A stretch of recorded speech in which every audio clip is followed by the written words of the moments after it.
again, and welcome to another Articulate Outburst podcast.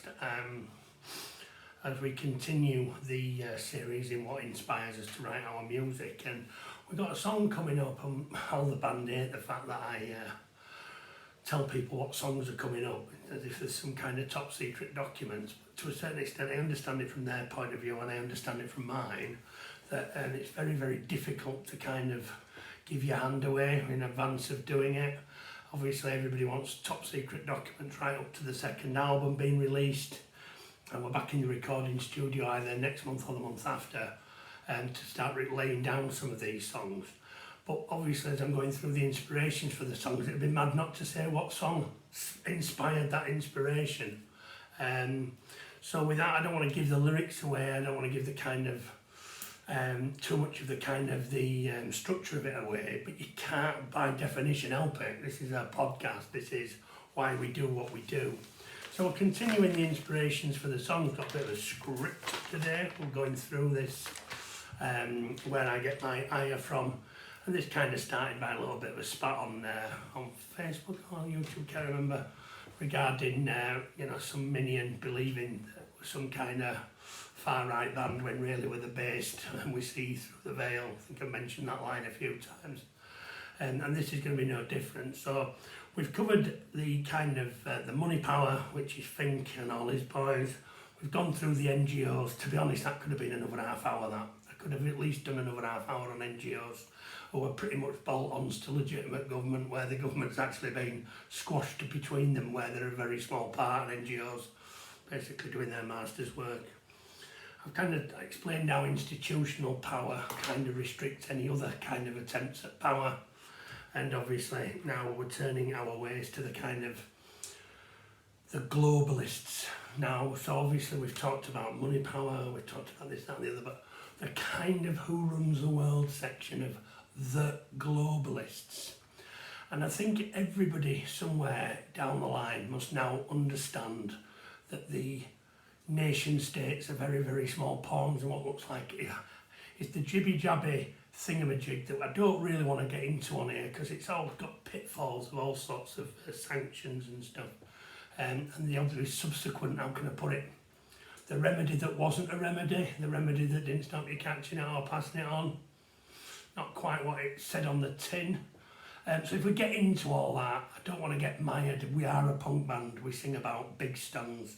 I'm actually writing a song at the moment called Anti-Vaxxer. In fact, while we're here, why not? It was at practice the other day, and I'll probably kick off about it, because we said we don't talk about it too much, but I can't help it. So yeah, there's just so many songs I could literally write one a day, to be fair. Anyway, for your perusal. Oh my God. No lead guitar, but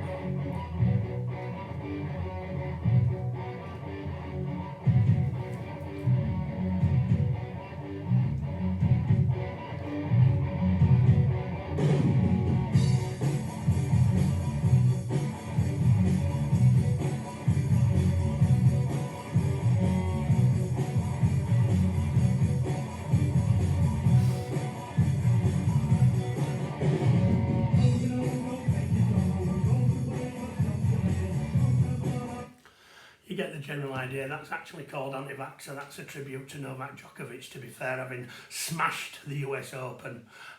Someone who stood proud to his principles, and somebody who's quite actually at the bar with a pint in his hand laughing at everybody else's incredulity. But that's by the by, so I diverted away. So that's the sideline. So globalist elite. So I think they fall into several categories. We've got the Washington state military machine, which is those people that do not represent the American people, those people that use Washington's money, Washington's military to pursue their own goals outside half the time the White House. These people have been around for years. Henry Kissinger, probably still alive. I don't know how he's cheated death so long. Must have pact with the devil, would not be too much of a stretch of the imagination. Kissing a kind of represents all that kind of we will impose our will across the world and we will fill our pockets with the military contracts that we make. Nothing voted for by the American people. This is just an entrenched institution in Washington, Newland, and a few other neocons advanced that power throughout the world, and I think that's probably what's got Ukraine up a certain creek without a certain instrument, without the capabilities and the knowledge required to win that war. Like a dwarf kicking a giant's toe, but that's a separate stream. So you've got the neocons. These are people who are getting a bloody nose in Nigeria and Africa, getting a bloody nose in Ukraine, and to be honest, no longer represent, I think, the global hegemony. I think they're clinging on a little bit.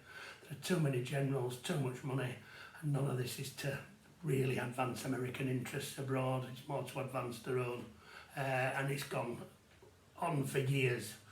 From the Vietnam, Korean wars, we could go back, Afghanistan, we could go back through time. They're not great at this. They have no success of any kind, yet they don't continue to stop it. So you've got that there. Then we've seen what I call the techie boys, the technocrats, if you like. The kind of, there's another cloud in there, which is the kind of WHO, the kind of people that will impose on local governments their will.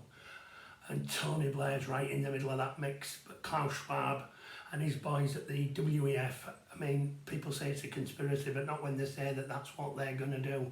So it won't be long before digital passports are imposed, digital travel certificates, vaccine certificates. This is all being imposed on us.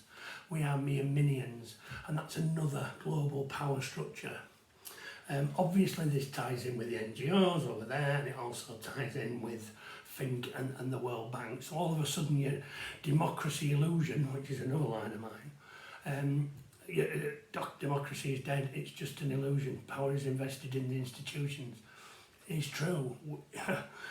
Sovereign governments come and go. This does not continue. This continues to roll whoever's in. There'll be limited travel. I mean, ULEZ, and there's no scientific evidence behind it. Then it turned out last week that there was, and that got buried. It's been advanced to our detriment, and most people just sat there like, for want of a better expression, pieces of paralysed piss, to quote a comment from Bob Hoskins in a well-known gangster film called The Long Good Friday, but that's what they're doing. And this is being advanced to most of the public. I think we can know from the COVID that will burn along. So this is dedicated to the WHO, the WEF, NATO, United Nations, and all these massive conglomerates. I remember back in the day when the United Nations convened, the Security Council convened, it was like a pretty big deal. Granted, post-Second World War, perhaps they did need some oversight on any countries getting above the station, but the only one that ever did was the one that were directing the UN. And that would be the globalists and the Washington, state power, the neocons, but that's a separate argument. So again, this came from an argument and a spark that said, you're far right this, you're far right that. No, we're not. We just can see through the veil of where real power exists and real power corrupts and what we're having to endure as a result of it. And in a lot of cases, certainly in Ukraine, a hell of a lot of people are suffering for somebody's hunch to go awry when really they had absolutely nowhere near the resources required to carry this off, other than the dead bodies of those young men that lit the battlefield. But that's a separate issue. So in a punk band, it's quite hard to construct something about. You don't want to mention WEF, and you don't want to mention WHO, and you don't really want to mention anybody individually like Schwab, or else the whole myth of the song gets lost. So it's often commented by Curtis Yarvin that he refers to one of these blobs as the cathedral. Academic agent has said it's the octopus, but ultimately I've gone with cathedral because of the imagery. A cathedral, edifice, stone, wind, so ultimately I've the song on the next album, Heroes and Bad Actors, is Cathedral. It's we're struggling with certain elements of it, to be fair. The verses work a treat, the chorus needs some work, which is a bit disingenuous of me to bring it up, but it's the kind of example of the inspiration that then leads to the song. And the opening lines to Cathedral are, some say it's a new thing, some say it was always thus, silent and unmoving, controlling all of us. And you can get the general idea from there without giving too much away. And it's almost barons and kings and all those other things. There's some quite creative wordplay in there. So although it's about this, if you listen to the song, it's just a great song. It's a great song. It could be about anything. It could be about anything at all where power is an issue, or where architecture's a thing, or something's bleak, something's a bit obscured, something's hiding in the mist, that kind of thing. It's a bit enigmatic, to put it mildly. And that's another great song that we're working on. And, you know, we're in the studio coming up. I want to put some more practice sessions your way. You don't just want me blabbing on this channel indefinitely. People want to see the kind of thought process and then the fruition of your labour. Nobody will be complaining whether it's left or right wing politics on that one, because it's just how it is. That's just how it is. So Cathedral has spun from this. I think it's an epic. There are probably 6 lines to each verse and there are 3 verses. So the bassist will undoubtedly have some clipping to be done. And sometimes you've kind of got to do that. How we work as a band is that I will throw up a load of words about a subject I want to cover in the band. The guitarist has got a boatload of riffs and a boatload of kind of ideas that he'll put together. And then sometimes we just get the drummer involved and we'll have a kind of songwriting session to kind of get the structure of the music. And then we'll release it to the rest of the band. And then what happens is, all too often, I call it putting it through the sausage machine, because everyone will have their 4 penn'orths worth. No one really rewrites it at this stage. If it's not good enough, we're told, and it goes back to the drawing board. But so ultimately, that's where we are with Cathedral. So there'll be a few arguments, and I think a lot of it will have to be cut, but the general premise of the song has to be there.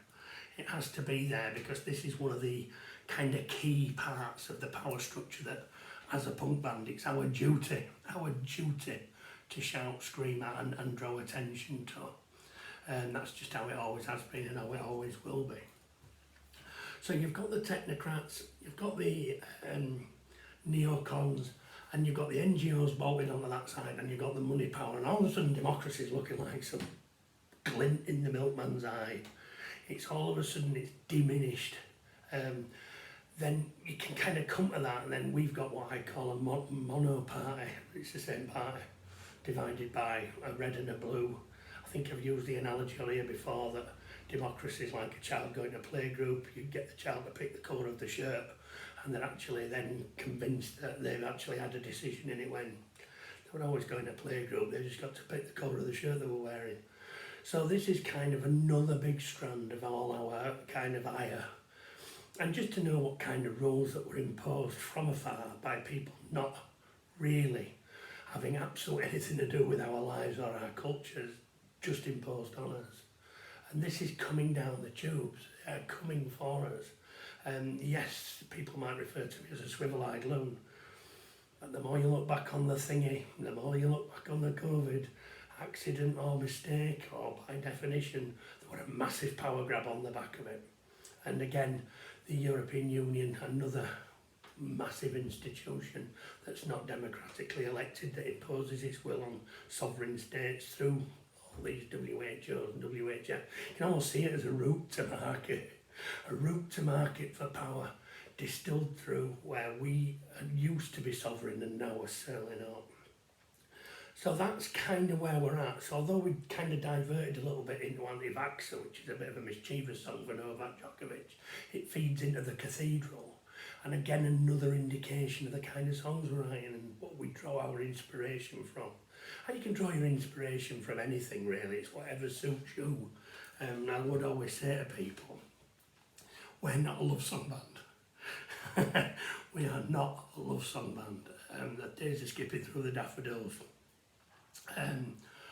Kind of not really, not suit bands our age, to be fair, unless you do it a little bit more mysterious like Tom York did in Radiohead in Rainbows, which I thought was very, very clever. Still sounded the old dystopian Radiohead kind of thing, but if you listen to some of the subject matter, they kind of got away with it, but not many do. So that's really where we are. So didn't want to let the band down by telling them too much about Cathedral, and I didn't really want to play the anti-vaxxer intro, but we are where we are. It's a podcast, we're a punk band. Obviously I invite comment, and I invite criticism, and obviously if you like us, I like a little bit of that. Don't get too many of them, to be fair, but you know, we're not here to please anyone, we're here to do our thing, and if it works, it works, and if it doesn't, it doesn't. So there we are. If I could a little bit of housekeeping, could you please subscribe, please ring the bell for notifications, please like and share the video as much as you can. I'll be eternally grateful, and of course I'll see you in the next one, where we will distill down to the church, another institution, perhaps not as powerful as it used to be, but nonetheless still there. And again, you know, that'll be probably the next section of the Who Rules the World inspiration for our songs. But thanks for tuning in, thanks for giving me good ear. We're getting quite a few views now, so I guess people are watching on a weekly basis. Thanks very much for that. Again, quick email, all our contact details are in the notes.